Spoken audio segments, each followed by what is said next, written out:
Hola, ¿cómo están? Bienvenidos a este nuevo video que es la segunda vez que lo grabo porque lo hice hace unos días, pero no sé qué hice bien, entonces lo perdí. Así que bueno, pues lo voy a volver a grabar. Me dará la oportunidad de corregir algunas cosas que tal vez no me habían gustado tanto de cómo habían quedado, pero bueno, ya. Eh, Trataré de ser lo más breve posible. Les quiero avisar que es un video un poco largo, ¿no? Yo no sé exactamente cuánto me vaya a tomar, pero espero poder acortar un poquito del tiempo que hice en el video pasado.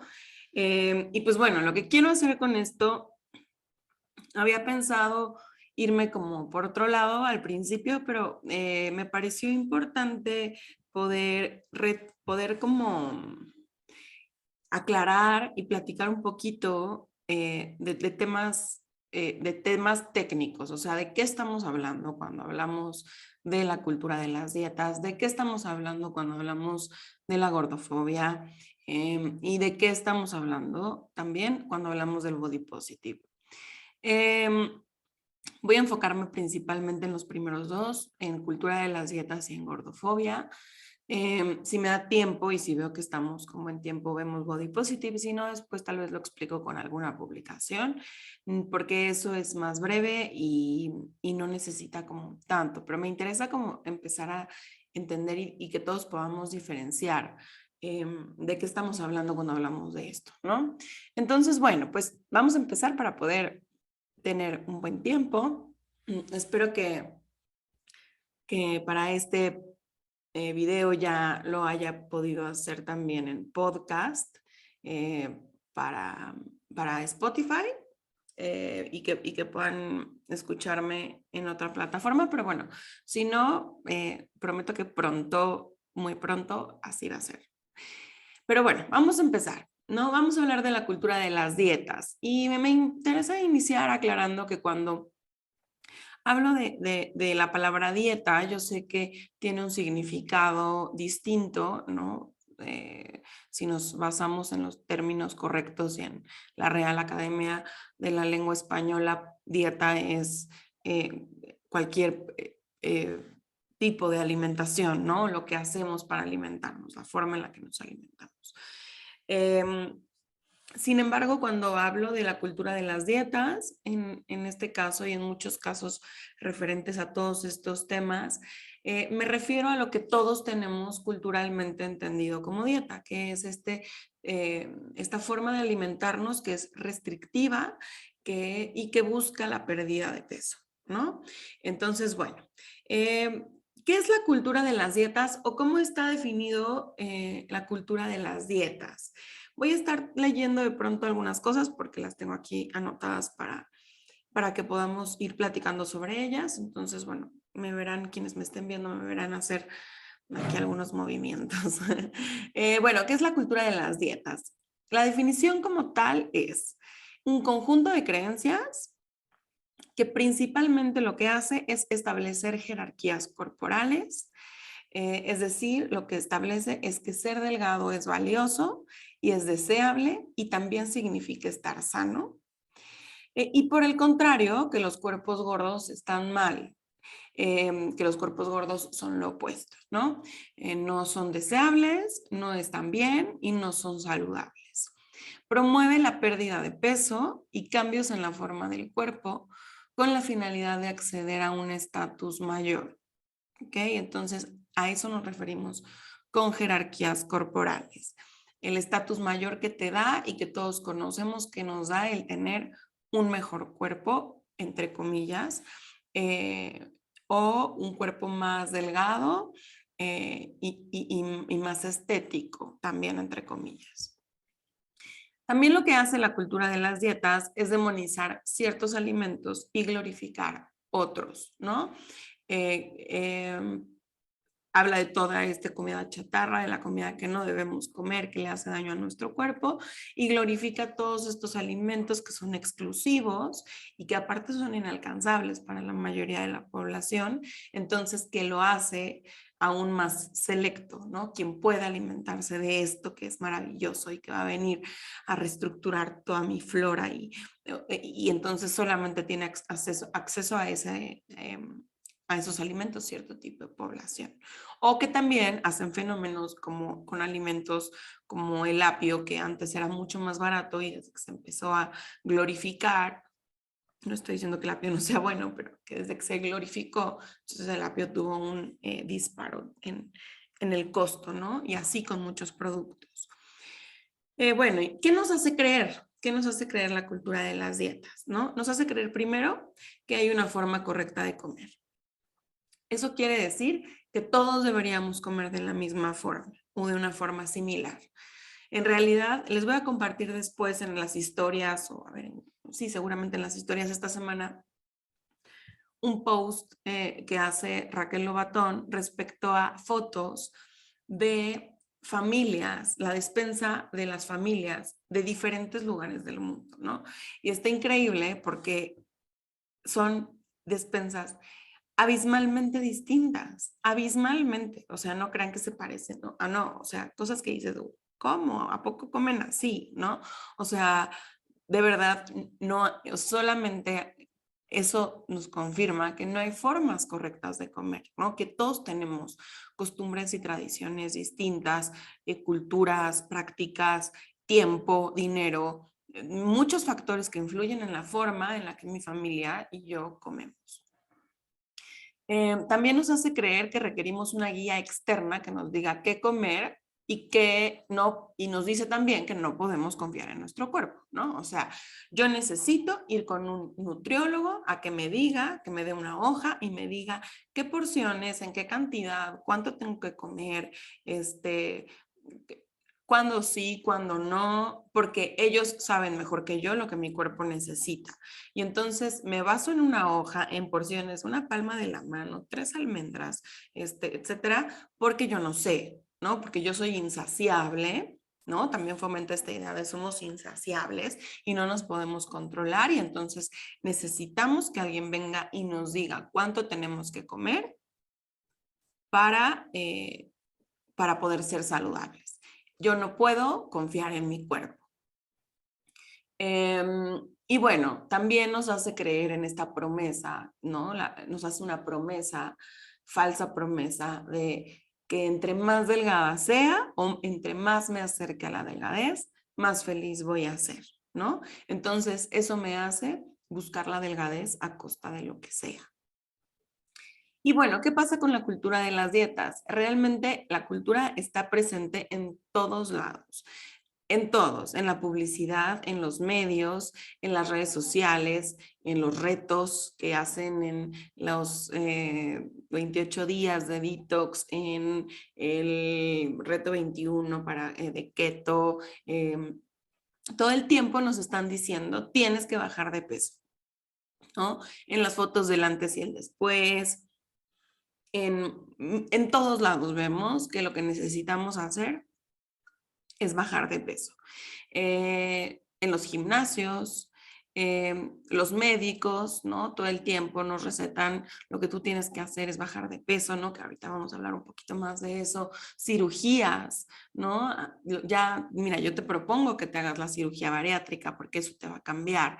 Y ojalá que en algún momento yo pueda invitar a alguien que haya sido, que haya tenido una cirugía bariátrica y que, bueno, que nos platique su experiencia, ¿no? Que nos platique cómo llegó ahí y que nos pueda platicar también todos los efectos secundarios de los que nadie habla y cómo el otro día, creo que justamente también Raquel hacía un comentario, Raquel Lobatón, respecto a la cirugía bariátrica es cortar un órgano sano en nombre de la salud, ¿no? Es una mutilación. Entonces hay muchísimas falsas promesas de salud, porque si tú bajas de peso, porque pareciera que lo único que importa es que tú bajes de peso a costa de lo que sea. Y bueno, les quiero platicar un poco acerca de algunos datos, ¿no? Y cuál es la realidad de las cosas. El primer dato que ya se los he platicado en otros videos y en otros posts, pero me importa mencionarlo, es el 95% de las personas que pierden o perdemos peso en algún momento de nuestras vidas y que hacemos dieta para perder peso, el 95% de estas personas lo recuperamos, ¿ok? Solo el 5% no lo recupera. Eso quiere decir, en pocas palabras, que las dietas no funcionan a largo plazo, solamente funcionan al corto plazo. De este 95%, 2/3 de las personas que recuperaron el peso suben más, ¿ok? Ahora pesan más de cuando iniciaron el, el, el, la dieta, pues, la restricción alimenticia. Otro dato importante es que la restricción, está comprobado que la restricción genera compulsión, ¿ok? Esto no lo estoy mintiendo, quienes han estudiado psicología lo saben, quienes se dedican o sea, sabemos que la restricción genera compulsión. Si yo estoy restringiendo mi cuerpo todo el tiempo de una ingesta calórica necesaria para vivir, si yo estoy restringiendo de las cosas que me está pidiendo que le dé, entonces cuando menos me lo espere voy a tener compulsión y entonces claro, eso me va a venir a hacer creer que yo no puedo hacer dietas, que yo no sé hacer dietas, que yo no tengo la suficiente fuerza de voluntad para poder mantenerme en un régimen alimenticio y que es mi culpa, la dieta no sirve, esto es mi culpa, ¿ok? Digo, perdón, la dieta sí sirve, es mi culpa, porque yo no pude aguantar, porque yo me dejé llevar, porque la rompí, ¿no? Que este es un, a ver, a mí me pasaba muchísimo y estoy casi segura que le pasa a muchas personas, ¿no? Yo decía, es que mi problema no es romper la dieta, mi problema es que ya no puedo volver, ¿no? O sea, sí, yo podía hacer dieta bien, pero en el día que yo la rompía porque tenía una fiesta, porque lo que sea, y decidía, ay, hoy la voy a romper, entonces volver para mí era imposible, ¿no? Y ahora lo entiendo, pues claro, en el momento en el que yo la rompía, tenía una compulsión por comer y entonces comía todo lo que podía, ¿no? Y ni siquiera en un tema de atracón, porque en realidad creo que nunca tuve como atracones intensos, ¿no? Pero sí en un tema de quiero comer y ahora se me antoja esto y ahora quiero desayunar esto y ahora. Y entonces al final del día no podía volver a la dieta. El tema es que mi cuerpo no me dejaba volver, o sea, mis niveles de hambre y saciedad estaban alterados y pues yo lo que necesitaba era comer y entonces en cuanto mi cuerpo vio que le volvía a dar, o sea, veía que le volvía a dar comida, era como por favor ya no dejes de comer, ¿no? Entonces es un hecho que la restricción genera compulsión. Y bueno, también es importantísimo hablar de lo que generan las dietas en temas de dinero, ¿no? Las dietas generan ganancias en Estados Unidos. En el 2021 generó más de 72 mil millones de dólares en el 2021. Y a nivel mundial, también solo en el 2021 se generaron 255 mil millones de dólares. Se estima que para el 2026, es decir, en 4 años, esta industria genere 377 mil millones de dólares, es decir, que crezca el 50% de lo que hoy es la industria de las dietas. O sea, entonces cuando decimos, oye, pero ¿por qué nos quieren a dieta? Pues preguntémonoslo, ¿no? Es una industria multimillonaria. Otro dato importante también es que el estándar de belleza imperante, el que conocemos como el cuerpo delgado, como ese estándar que vemos en todos los medios, es genéticamente accesible para el 3 al 5% de la población mundial. O sea, todos estamos luchando por algo que pues no, pues no vamos a poder lograr, ¿no? El tamaño de nuestro cuerpo no es modificable a nuestro gusto y generalmente el cuerpo va a regresar y va a volver a tomar formas distintas y el cuerpo cambia a lo largo de los años. Es algo que no nos dicen, ¿no? Todos luchamos por mantener y me enfoco en este punto un poquito más a las mujeres, pero creo que en general luchamos por mantener un cuerpo delgado, juventud, pero en realidad es que se vuelve imposible porque el cuerpo tiene sus ciclos y sus procesos, ¿no? Y bueno, otro dato muy importante es el weight cycling, ¿no? Que son estos ciclos de pérdida y ganancia de peso. Estos ciclos de pérdida y ganancia está comprobado que afectan a nuestra salud. ¿Y qué es lo que hace? O sea, que al final el weight cycling es lo que provoca que nosotros volvamos y no podemos evitarlo, porque al final de cuentas, en el momento en el que nosotros le hacemos restricción a nuestro cuerpo y le decimos, yo sé que tú necesitas 2000 calorías, no sé, no estoy hablando sin saber, pero tú me estás comiendo ahora 1200 calorías, 1500 calorías, 800 calorías, ¿no? O sea, hay dietas muy densas. Eh, el cuerpo en ese momento es como, a ver, yo necesito más, yo necesitaba más para subsistir. Y entonces en ese momento baja todo nuestro nivel de energía, ¿no? O sea, es como si pusieras en neutral el cuerpo y dijeras, ok, no tengo gasolina, pues me voy a ir en neutral para no gastar, ¿no? Entonces bajan todas nuestras fuerzas y nuestra energía física, se ahorra mucha energía en procesos, por eso justo con con los trastornos de alimentación en muchas ocasiones, como la anorexia, se presenta amenorrea porque el cuerpo dice, a ver, el proceso reproductivo en este momento ya no es importante, el cuerpo no está en condiciones de reproducirse, necesitamos ahorrar energía, ¿no? Y entonces el cuerpo se pone en este modo de ahorro y en el momento en el que vuelve a comer, entonces agarra todo lo que puede para guardarlo, porque no sabe cuándo va a volver a haber hambruna, ¿no? El cuerpo no sabe que tú estás a dieta y que en el siglo XXI no nos exigen pesar 50 kilos. El cuerpo lo que le importa es mantenerte vivo. Entonces, en el momento en el que tú le vuelves a dar comida, en ese momento dice, ok, guardo, y si es necesario, guardo de más. Por eso subimos de peso incluso más de lo que pesábamos antes, porque yo no sé cuándo nos vamos a volver a quedar sin comer, ¿no?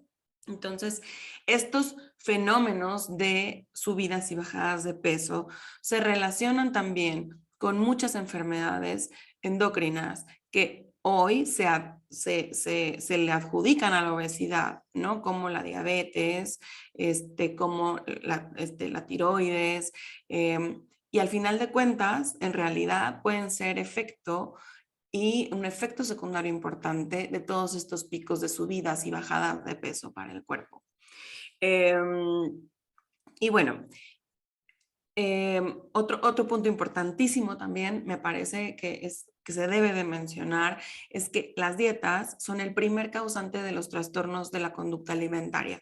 Si nosotros les preguntamos a la mayoría de las personas que están diagnosticadas, y digo diagnosticadas porque el porcentaje de personas que están diagnosticadas con un TCA es súper bajo, porque realmente no todos presentamos los síntomas, toda la sintomatología que los manuales de enfermedades mentales nos indican. Y entonces no nos pueden diagnosticar como tal con un TCA. La realidad de las cosas es que muchísimas personas tenemos o hemos desarrollado en algún momento algún trastorno de la alimentación y no está diagnosticado. Entonces, de las personas que ya está diagnosticado, si les preguntamos en qué momento ellos identifican que se detonó su trastorno de la conducta alimentaria. Generalmente, la primer causante que dan, y por mucho, es cuando hicieron su primera dieta.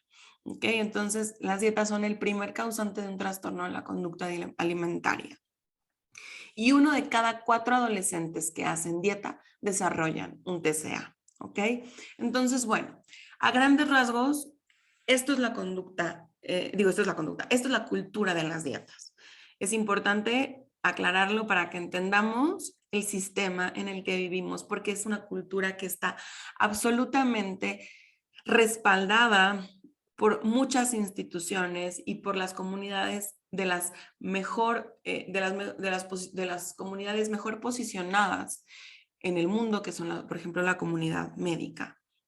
Y la realidad es que hemos volteado solamente a una visión pesocentrista, que no tome en cuenta ningún otro factor que no sea el índice de masa corporal para hablar de muchas cosas que tienen que ver contigo, desde salud hasta virtudes morales.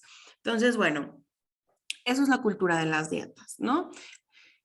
En pocas palabras. Espero que si tienen dudas me puedan dejar ahí comentarios. Ahora, vamos a pasar a platicar qué es la gordofobia, que es un tema que va completamente de la mano con la cultura de las dietas, pero habla de otra cosa, habla de la otra parte. ¿Cuál es la definición de gordofobia? La definición de gordofobia es: el odio está definido como odio, rechazo y violencia que sufren las personas gordas por el hecho de ser gordas. Es una discriminación que está cimentada sobre prejuicios respecto a los hábitos, costumbres y salud de las personas gordas, las cuales se nutren de las siguientes creencias. Es decir, todos creemos, o sea, es este odio que se tiene al cuerpo gordo solo por ser gordo, y esta discriminación que está basada en las siguientes creencias, que es: todos creemos que el cuerpo gordo es un cuerpo que tiene falta, una persona que tiene falta de voluntad y autocuidado, ¿no? Que son flojos o somos flojos, que somos inactivos, que somos insalubres y que aparte somos poco estéticos, desagradables y deformes, que los cuerpos gordos son poco estéticos, desagradables y deformes. Todos tenemos relacionados, o la mayoría de las personas tenemos relacionados, que el cuerpo gordo está relacionado con enfermedad y el cuerpo delgado con salud, ¿ok? Y eso hace que entonces no se considere ninguna condición adicional y que son determinantes en la salud más allá del índice de masa corporal, ¿no? O sea, todas las determinantes de salud no existen más que el índice de masa corporal, cuánto pesas y ya está. Solo para informarles, para contarles un poquito, el índice de masa corporal es un número o una medición que se sacó en 1835 por un matemático en Europa, donde lo que él buscaba, también en un acto un poco clasista y discriminatorio, de buscar cuál era el cuerpo perfecto. Y entonces hizo esta tabla de números basándose en únicamente hombres europeos jóvenes, y sobre esto se determinó entonces, en algún momento se tomó esta tabla y de ahí se determinó lo que todos debíamos pesar, en cuántos números teníamos que caber y en cuántos kilos teníamos que caber, y eso era lo correcto, ¿no? Y entonces ese es el origen del índice de masa corporal, y se los cuento un poquito para que entendamos que no tiene ni siquiera un sustento médico que hoy utilicemos esta medida, ¿no? No se toman ni siquiera en cuenta criterios importantes para poder usarlo. Y además de eso, eso discrimina o quita a todas las demás determinantes de salud que van mucho más allá de esto. Se los voy a compartir también, hay una tabla en donde nos hablan de todas las determinantes de salud que vienen, las sociales, las biológicas, lo que realmente hace que determine nuestra salud, y nos vamos a impresionar, se los explicaré tal vez en algún videito chiquito, nos vamos a impresionar de cómo el peso y el tamaño del cuerpo, una, ni siquiera tiene tanto peso en nuestra salud, y dos, es un factor biológico, no está dentro de las cosas que nosotros hacemos como personas para favorecer nuestra salud. Pero bueno, ese es otro tema. Y que bueno, ¿qué pasa con la gordofobia? La gordofobia y la discriminación gordófoba trae limitaciones en el desarrollo pleno de la vida de quienes la padecen, ¿ok? Porque la gordofobia es una discriminación estructural y sistemática. Eso significa que la podemos encontrar en todas partes y que funciona de forma automática, normalizada y sin ser cuestionada. Es decir, yo hasta hace muy poco tiempo me pude cuestionar toda la discriminación que yo he sufrido en mi vida no voy a decir sufrido porque no quiero decir esa palabra, pero que yo he vivido en mi vida em, por mi cuerpo. Yo nunca la cuestioné, yo la di por hecho siempre. Yo sentía que así debía ser, que no había más, que un poco me lo merecía, ¿no? Me lo merecía por ser gorda. Y está absolutamente sembrada de tal forma que justo se lo decía hoy a una persona en la mañana, si no somos personas delgadas, si no somos personas delgadas, entonces lo que tenemos que hacer, nuestra obligación es pasar toda nuestra vida intentando serlo, porque está absolutamente instalado en nuestra cabeza, porque no hay opciones, porque no hay alternativas, tienes la obligación de ser delgado, ¿no? Entonces, eso es importante entenderlo, entender que muchas veces hemos sido, yo también, N veces, millones, y en algún momento las platicaré, muchísimas veces he sido una persona que discrimina a personas tal vez más grandes que yo o muchas cosas, pensamientos que han pasado en mi cabeza, que ya los platicaremos. Y es que no es que seamos malas personas, es que así nos instalaron, o sea, el sistema está instalado y todo lo que hemos hecho no ha sido por ser malas personas, ¿no? No todos. También es porque no había otro camino. Entonces, por eso es todo un tema de desaprender, de desestructurar nuestra mente y poder reacomodarla, ¿no? Eh, la gordofobia es un pensamiento arraigado a la sociedad, omnipresente y que es reproducido todo el tiempo por todo el mundo, en todas partes. A donde vayamos, se reproduce el pensamiento de que el cuerpo gordo está mal, ¿no? Y que es, aparte de eso, responsabilidad de la persona y por ende no debe ser tratada con el mismo respeto o con la misma dignidad que se trata a las personas delgadas. Y bueno, ¿dónde encontramos principalmente gordofobia? Primero en el bullying escolar, ¿no? O sea, voy a hablar, se encuentra en muchísimos lados, pero quiero hablar de los principales, de dónde son los principales lugares donde generalmente vivimos gordofobia.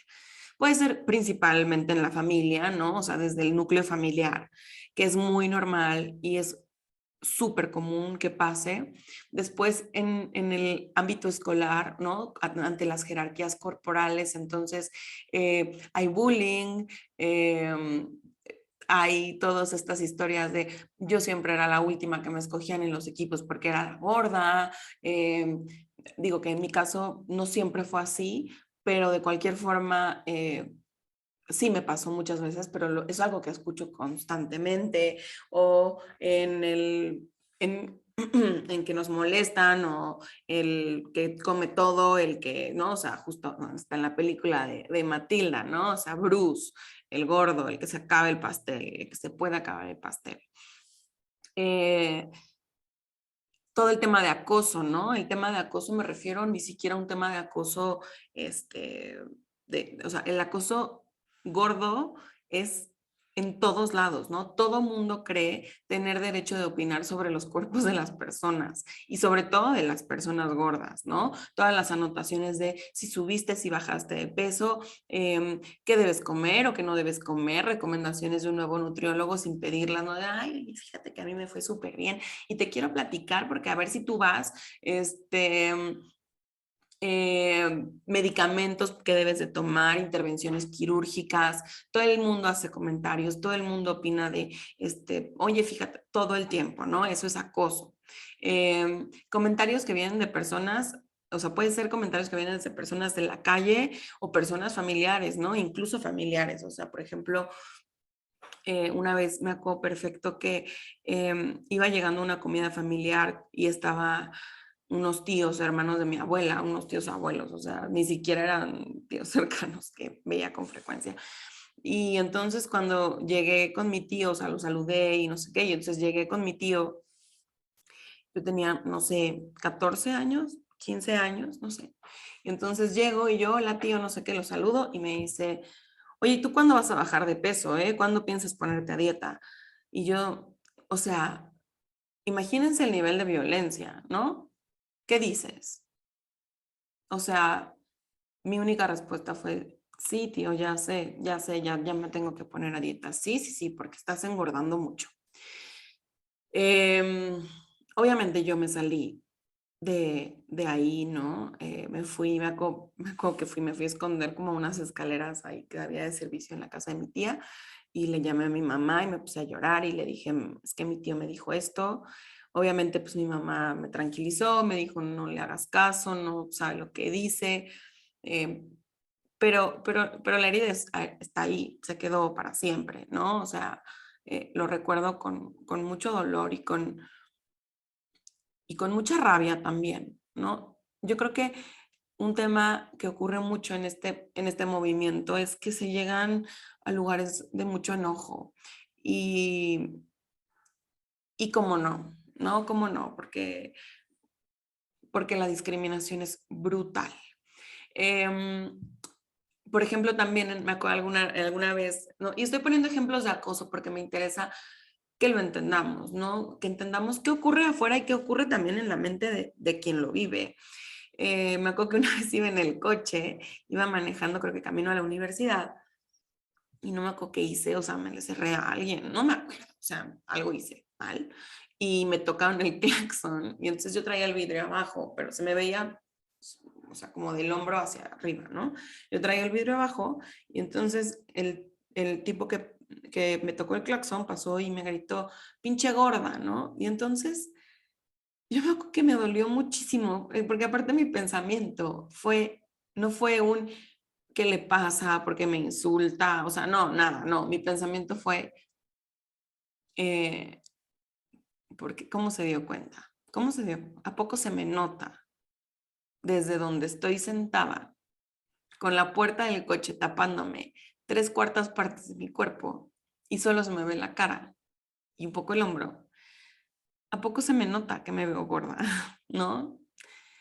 Eh, eso fue lo que me dolió muchísimo en ese momento. Y también alguna vez, por ejemplo, saliendo, me acuerdo que fui a un nutriólogo que me habían recomendado, tenía como 8 años, no como 8, como 10 años, 12. Iba con otra persona que me acompañó en ese momento, que era quien me cuidaba, y nos habíamos ido como en transporte público al nutriólogo y yo salí, o sea, salimos de ahí y entonces estábamos parados en Revolución, esperando el camión. Y no, yo creo que yo tenía un poco más años, entre 12 y 14 años. Pero bueno, el punto estaba ahí parada y pasó un, un señor y me toca el hombro, ¿no? Y me toca el hombro y volteo y me le quedo viendo y me dice, ¿sabes cuál es tu problema en la vida? Y yo, ¿cuál? Tu peso. Cuando bajes de peso, todo se te va a solucionar. Yo me quedé, o sea, dije, este señor, ¿cómo sabe? O sea, ¿no? Y así fue. Y entonces son ejemplos en donde les demuestro que el mundo se cree en el derecho absoluto de opinar de tu cuerpo y de lo que tú tienes que hacer con él. Y bueno, eso en temas de acoso. Otro lugar en donde es muy evidente la gordofobia es en el ámbito médico, ¿no? Es lo que les decía hace unos minutos, es la comunidad más poderosa, de las comunidades más poderosas en el mundo y respaldan a la gordofobia, ¿no? Los gordos son no saludables. Los médicos hacen diagnósticos sin revisión, ¿no? Únicamente por el tamaño de tu cuerpo te dan un diagnóstico y dan por hecho enfermedades, digo, y dan por hecho tratamientos solamente por lo que pesas, ¿no? Todo se reduce al índice de masa corporal, no hay más que recetas, nos enfrentamos constantemente a no hay más que recetas de pérdida de peso. Eso hace que nosotros no queramos ir al doctor, evidentemente, porque pues todo el tiempo es hablar de nuestro peso, es llegar y que nos pesen, es que nos digan, lo que tú tienes que hacer es ponerte a dieta. No importa que estés enferma, ¿no? Hay páginas en donde se hacen denuncias de enfermedades no diagnosticadas a tiempo por no haber recibido un servicio de salud digno solamente por el estigma de peso, ¿no? Hace muy poquito tiempo, y no quiero profundizar, pero necesito utilizar el ejemplo, pero es una persona, un médico que quiero mucho y le tengo mucho cariño, pero hace muy poquito tiempo yo empecé a ir a los doctores porque se me estaban durmiendo las manos y salió al final en un estudio que tenía un tema del túnel del carpo, ¿no? Y cuando le pregunté a este médico en WhatsApp, que no es mi médico como tal, porque no estamos en la misma ciudad, pero cuando le enseñé los estudios y le pregunté qué pensaba, me dijo, mira, es el túnel del carpo y creo que lo que debes hacer, le dije, bueno, ¿qué me recomiendas? Me dijo, la verdad, bajar de peso, ¿no? Y es muy frustrante porque la realidad es que no tiene nada que ver, ¿no? Que me hubiera gustado y no se lo dije por muchos temas, pero creo que necesitamos empezar a pedirles a los médicos que nos traten como si estuvieran tratando, o sea, con personas delgadas, ¿no? Me encantaría preguntar qué me hubiera dicho si yo hubiera sido una persona delgada, porque las personas delgadas también tienen problemas con el túnel del carpo. ¿Y qué hubiera sido la respuesta ante una persona delgada? ¿Qué se hace? ¿Cuál es el diagnóstico? ¿Cuál es el tratamiento? ¿Qué me hubieras recetado? No nada más me digan que yo lo que necesito es bajar de peso, porque no tiene nada que ver. ¿No? Porque se me siguen durmiendo las manos, porque las manos se me duermen en momentos, o sea, no tiene nada que ver con eso. Y yo me tengo que ir con ese diagnóstico a otro lugar, a buscar que me den un medicamento, que me den una receta o que me digan, esto es lo que tú puedes hacer, ¿no? Entonces, es importante. Yo entiendo que la comunidad médica ha crecido con estas creencias, pero también es importante que los médicos volteen a ver las actualizaciones y tener una visión. Primero, que ya no sea una visión pesocentrista, ¿no? Hay muchos factores que influyen en la salud, ¿no? No podemos seguir teniendo una visión pesocentrista. Y entonces poder voltear. Y por otro lado, que no es el caso, en este caso de lo que me pasó a mí, pero sí de muchas personas, necesitamos exigir dignidad en el trato de los médicos, ¿no? Escucho unas historias del terror, del terror. Yo me acuerdo que una persona que fue mi jefa hace muchos años, recién empecé mi carrera profesional. Cuando yo llegué a trabajar a esta empresa, esta persona estaba a dieta y en alguna comida me acuerdo que contó que en algún momento le preguntó a su nutriólogo.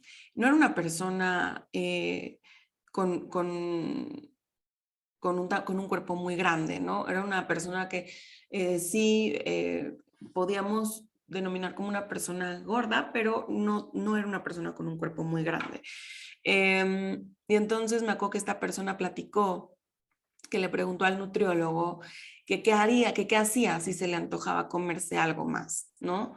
Y entonces lo que el nutriólogo le contestó fue, ok, mira, si se te antoja comerte algo más, lo que tienes que hacer es quitarte la ropa, pararte frente al espejo y brincar.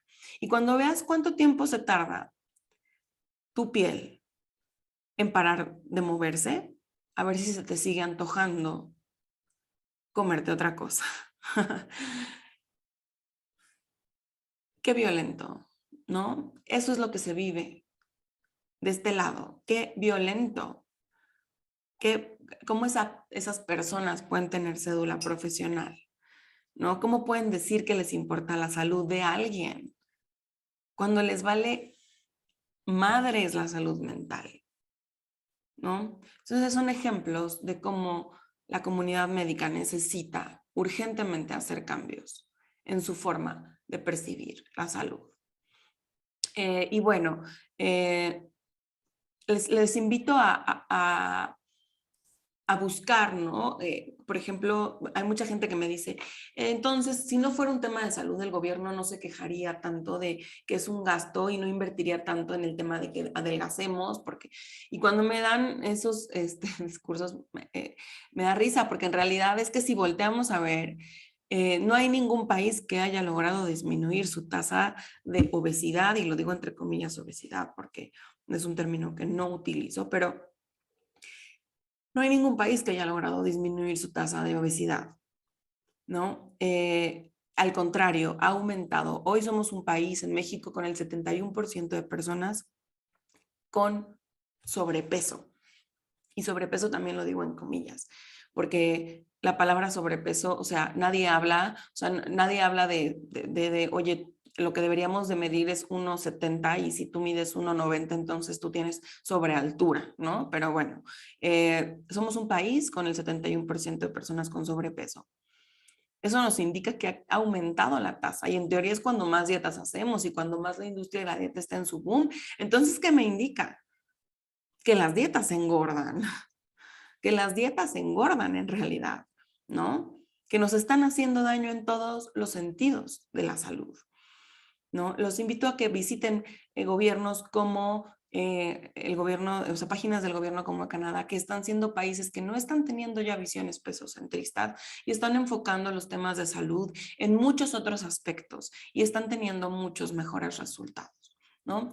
También el tema de la exclusión laboral, todo el tema de lo importante que se ha convertido la imagen y es un factor determinante para conseguir trabajo. Entonces, esto hace que evidentemente muchas personas gordas no puedan conseguir trabajo por su aspecto físico, ¿no?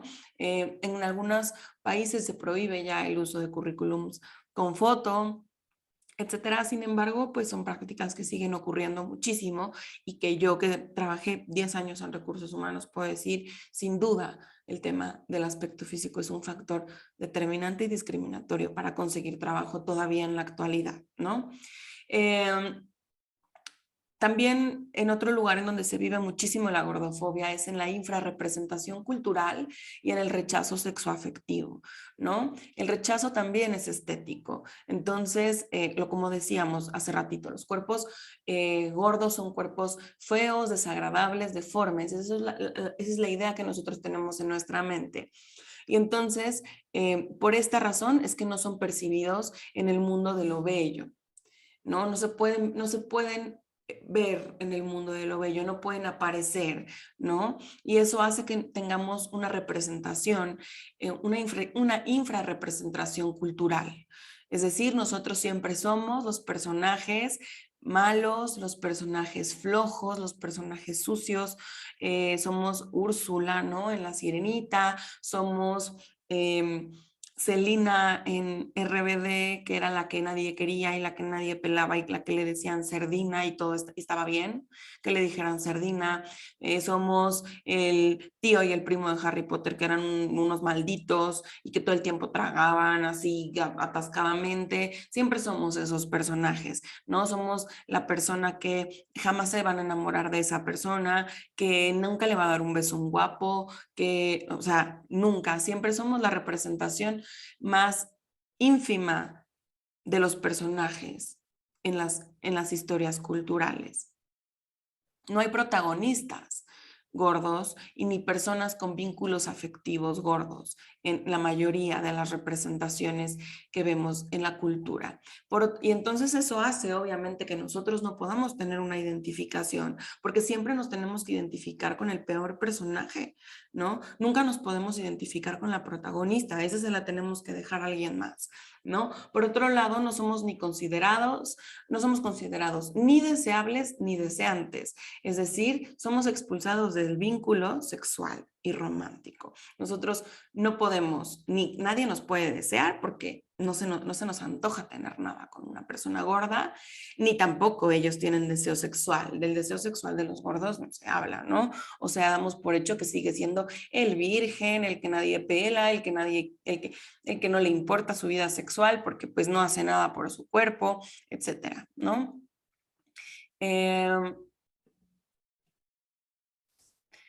Y bueno, en otro aspecto también, ¿no? Es en lo social, ¿no? Es soportar que nosotros tenemos que aguantar que todo el mundo haga comentarios que hacen alusión a nuestros cuerpos. Por ejemplo, este comentario de, ay, me veo súper gorda, ¿no? Junto a ti. Qué gorda estoy súper gorda. Y entonces, personas con cuerpos delgados, ¿no? Que te vienen a hacer estos comentarios y entonces tú dices, o sea, ¿qué tengo que sentir? Que me estás haciendo cara de fuchi preguntándome si te ves como yo, ¿no? Que sí, desafortunadamente ya te ves como yo. Eso es lo que me estás queriendo decir. Y yo te tengo que contestar, no estás gorda. Tú no estás gorda. Tú tranquila, ¿no? El otro día la persona que me ayuda aquí en la casa me decía, así mientras yo cocinaba unas cosas en la casa, Y él me decía, yo no podría estar gorda, me muero si estoy gorda. Y yo así, gracias, ¿no? Gracias por lo que me toca. ¿Qué soy entonces? Una especie de superhéroe porque soy gorda. El peor de tus sueños, yo lo estoy cumpliendo y aquí estoy viva, sobreviviendo a este mundo en un cuerpo gordo. Sí. Entonces, ¿qué? ¿Soy un superhéroe o qué? ¿No? Todo, por ejemplo, esta connotación negativa que tiene la palabra gordo, cómo me cae gorda.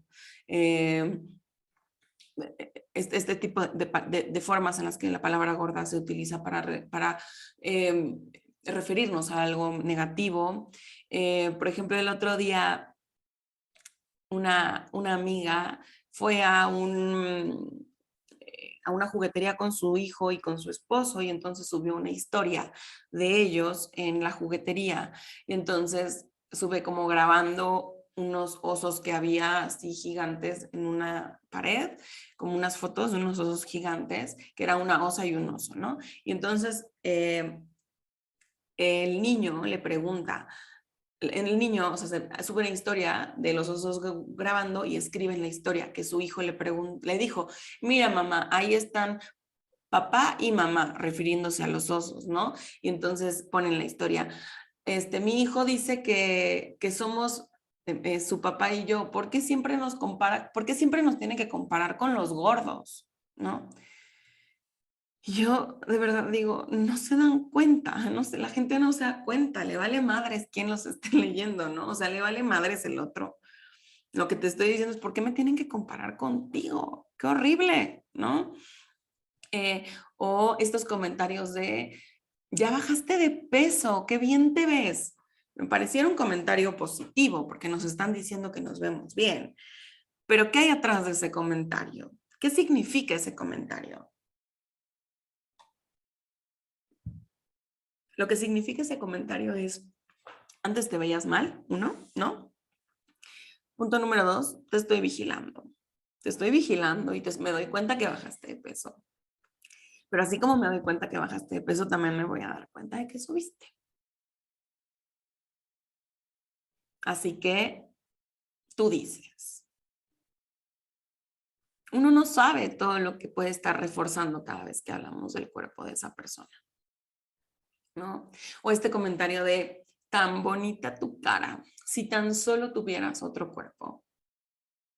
A mí me lo hacían todo el tiempo, ¿no? Me decía, me acuerdo perfecto una vez que me dijeron, tú podrías ser modelo, solamente tienes que bajar, o sea, si tan solo quisieras bajar de peso, como si uno no quisiera, ¿no? Y yo decía, ¿por qué estoy incompleta? ¿Por qué estoy incompleta? Y aparte porque no quiero, ¿no? Porque algo mío inconsciente me lo impide, porque hay una parte mía, ¿no? Todas las teorías, he tenido todas las teorías, una parte mía que le tiene miedo a un cuerpo delgado, porque una sarta de estupideces, ¿no? O estos comentarios como, te lo digo por tu salud, ¿me lo dices por mi salud? Claro que no me lo dices por mi salud. Mi salud en realidad no te importa, no es asunto tuyo y yo a ti no te debo salud, ¿no? Por qué no vamos por la vida discriminando a la gente blanca que no se pone protector solar? Si ellos son más propensos al cáncer de piel, ¿qué no les importa su salud? Bola de descuidados, bola de flojos que no pueden tener amor propio y fuerza de voluntad para todas las mañanas ponerse protector solar. O lo mismo con los fumadores. No le debemos salud a nadie, nadie nos debe salud, ¿no? Entonces, por supuesto que el discurso de por la salud es salutista,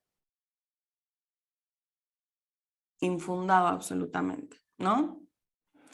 Y bueno, pues otros, voy a mencionar unos últimos dos factores en donde tenemos también muchísima gordofobia, ¿no? En la ropa y en las tallas. Primero, nosotros no nos podemos poner todo. La industria de la moda determina que los cuerpos delgados se pueden poner lo que quieran y los cuerpos gordos no. Que no hay tallas para nosotros. Que no nos merecemos vestirnos acorde a nuestra edad o a nuestro gusto. Que si queremos vestirnos, vayamos a la sección de Liverpool que está hasta el final, que es como ropa, tallas especiales, no sé cómo se llama, que es ropa viejita, ¿no? Y me tengo que vestir con eso o no me puedo vestir. Y si queremos ponernos algo, pues baja de peso. Eso es lo que tienes que hacer. Mientras tanto, no tienes derecho, ¿no? Si quieres caber, adelgaza. Entonces, no hay ropa.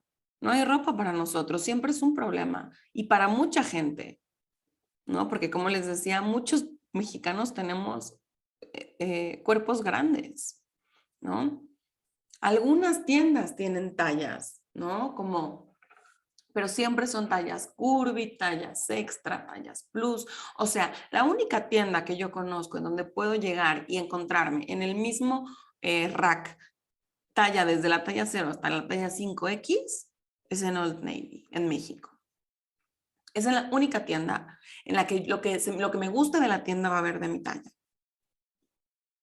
Todas las demás, H&M más o menos, para mí, todavía me sirve de forma considerable. O sea, yo compro mucha ropa en H&M, pero sé que mucha gente que posiblemente tiene cuerpos más grandes que yo ya no puede encontrar ropa en H&M porque no hay tallas, ¿no? Y bueno, obviamente Zara, Stradivarius, Old Navy, Massimo, Pull&Bear, todas estas tiendas, bueno, ni de chiste, ¿no? O sea, ni entro. Bueno, van a decir ni entro y traigo una blusa de Zara, pero, pero es que, iba justo a decir que Zara, un poco con el tema del oversized, ha favorecido que podamos usar su ropa, pero en realidad no es que hayan hecho más, no es que hayan hecho más tallas, es que como ahora la ropa la hacen más grande, porque está de moda, pues nos podemos poner su ropa, ¿no? Pero en realidad es que, bueno, pantalones ni de chiste, o sea, ni siquiera me los pruebo, no me gusta perder mi tiempo en algo que sé perfectamente que no va a suceder, ¿no? Les recomiendo que busquen a Acuerpada en Instagram, Acuerpada. Ella hace unas cápsulas que se llaman Engaño Gordo. No son cápsulas, son como posts. Y en Engaño Gordo va como a las tiendas y revisa cuáles sí realmente están subidas en el tema de la inclusión corporal y cuáles solo son un engaño gordo, ¿no? Entonces, bueno, eso obviamente, ¿no? Nosotras, y bueno, de la ropa que uno se da cuenta, ¿no? Cuando ya empiezan las tiendas a hacer más tallas como H&M, que eso sí me pasa, ¿no? De pronto los crop tops, toda la ropa de cierta talla me queda perfecto, pero los crop tops no me quedan. ¿Por qué? Pues porque para H&M una persona gorda no puede usar crop tops. Entonces los hacen más cortitos, más chiquitos para que no te queden y no te sientas cómoda, ¿no? Entonces también deciden qué te puedes poner y qué no te puedes poner. No hacen ropa para ti de todo tipo. Y bueno, pues otro aspecto importante en donde también se vive muchísimo es en el deporte, ¿no? El deporte está secuestrado por la cultura de las dietas y en realidad ya no es un tema de muévete por placer, muévete para que te sientas bien, es muévete porque tienes que bajar de peso y porque tienes que compensar todo lo que te comiste o porque te tienes que dar el derecho, ¿no? Te tienes que ganar el derecho de comerte eso que te quieres comer. Entonces, la cultura de las dietas realmente secuestró al deporte. Y ahora, bueno, pues nos exigen a todos que hagamos deporte, lo que tenemos que hacer, porque los gordos somos una bola de flojos, pero también ahora se quejan de las campañas como la de Adidas, que Adidas sacó a personas gordas con ropa deportiva y entonces están promoviendo la obesidad, ¿no? Nos quieren ver hacer ejercicio, bueno, nos quieren ver hacer ejercicio en túnicas negras, ¿no? Abajo de un escritorio escondidos para que nadie se incomode de ver un cuerpo gordo haciendo ejercicio. Entonces, bueno, a grandes rasgos, de esto es lo que se trata, ¿no? De esto es lo que hablo cuando hablo de gordofobia. Y es importantísimo que lo hablemos y que se escuche y que se haga ruido, porque creo que de verdad vuela la cabeza cuando empezamos a entender todo lo que estamos haciendo.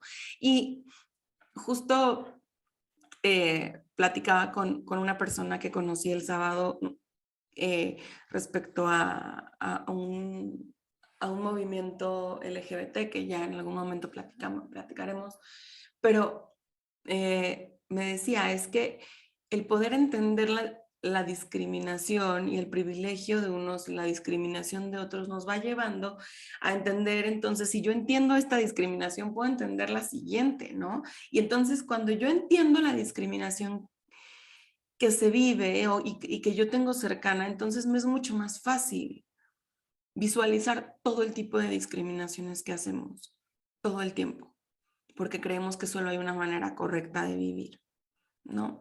Entonces, bueno, pues espero que les haya gustado el video, espero que no haya estado muy mareador. Si tienen dudas, coméntenlas. Si quieren platicar, platíquenme sus experiencias, qué piensan, qué opinan. Suscríbanse al canal, por favor. Les dejo, no sé si aquí o dónde, les dejo el canal, denle like, vean los otros videos, compartan, escríbanme qué piensan, me encanta recibir sus comentarios y pues nos vemos para el próximo video. Que tengan una linda semana, les mando un abrazo. Bye.